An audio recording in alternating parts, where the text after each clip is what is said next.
Hey friends, I hope everyone is home safe and sheltered in place. I am currently sitting on my mom's back deck just outside of Atlanta, about 10 minutes away from where Beth and I are holed up in the RV. We've been sheltered in place for, I guess, going on 5 or 6 weeks already. Haven't seen anybody but my mom.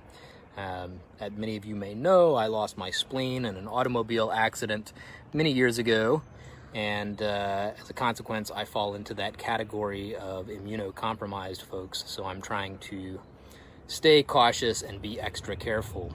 So I wanted to jump online and talk about something that is close to my heart. As many of you know, I've spent a large part of my career teaching. Hey, Johnny B.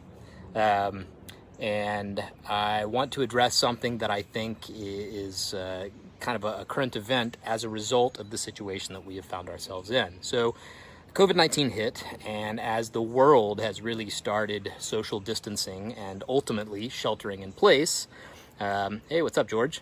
Everyone has hurried to replace their in-person conferences with virtual events. For the most part, this is amazing, and I'm really glad that people are starting to do this. This is how we continue to connect with people despite the fact that we're not able to go out and get together in person. But let's be honest, not everything fits in a Zoom-shaped box. So I want to spend the next 5 minutes or so explaining what I mean by that and how understanding this can help you run better online events, connect with people a little bit better, and ultimately just create a better sense of connection. Hey, what's up, Eric? If any of what I'm saying resonates with you, I hope that you will drop me a comment below and let me know that this is something that's useful to you. And if you want to hear more on the topic, I'll be doing a few more videos like this over the next few days as well. What's up, Renato? So I'm going to spend the next 5 minutes or so explaining what I mean by not everything fits in a heart-shaped box, in a Zoom-shaped box.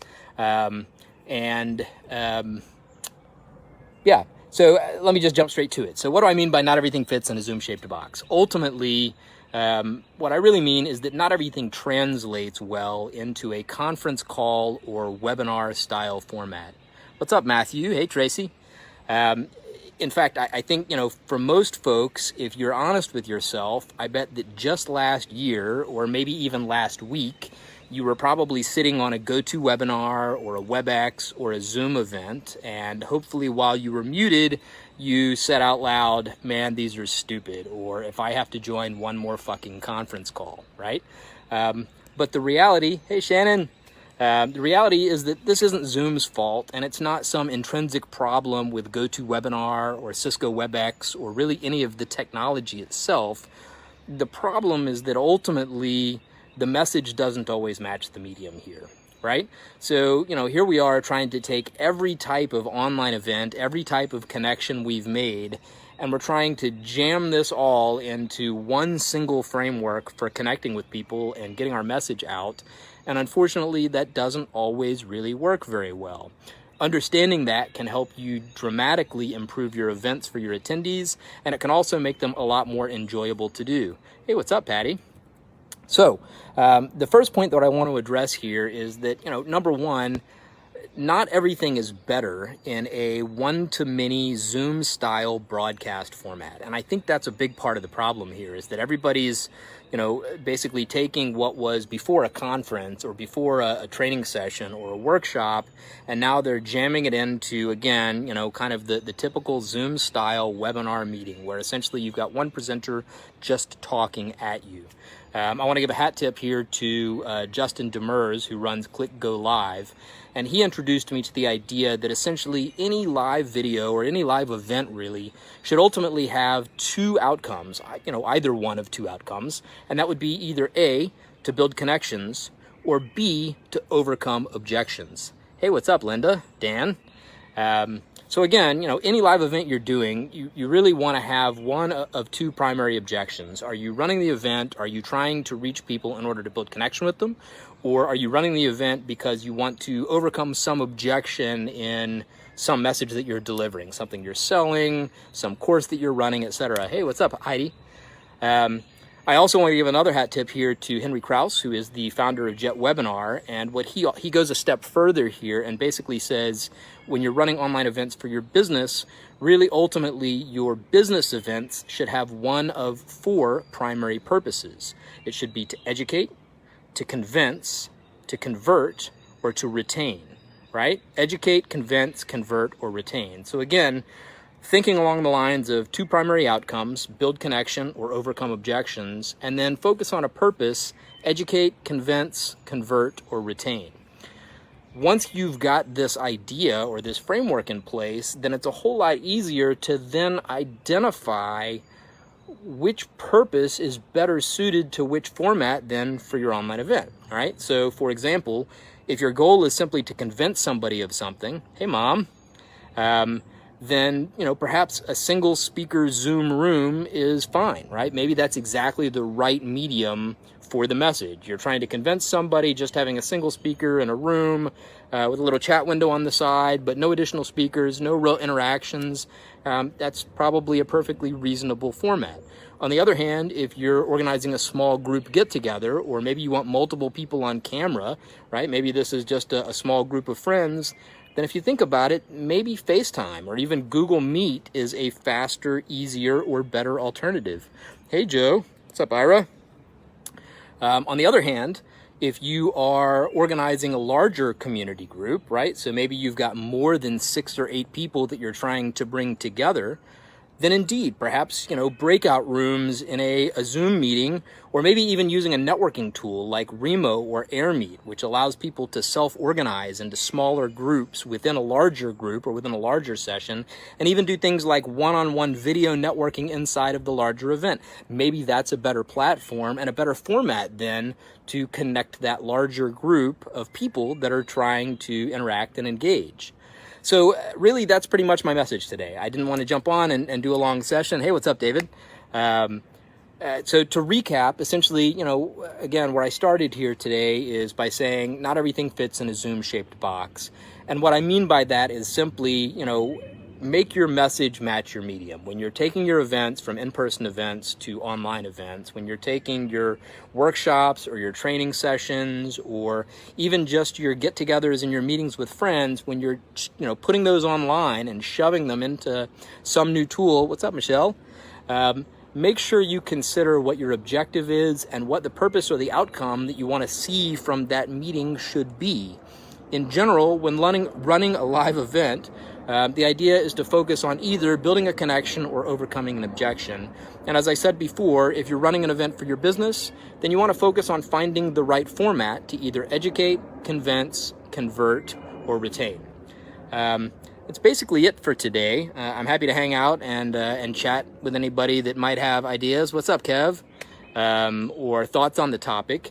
For those of you that are looking to start doing live videos or running more online events, I am working on putting together a 5-day mini course for free on running awesome online events that will help you reach the right people, convey the right message, and have a lasting impact.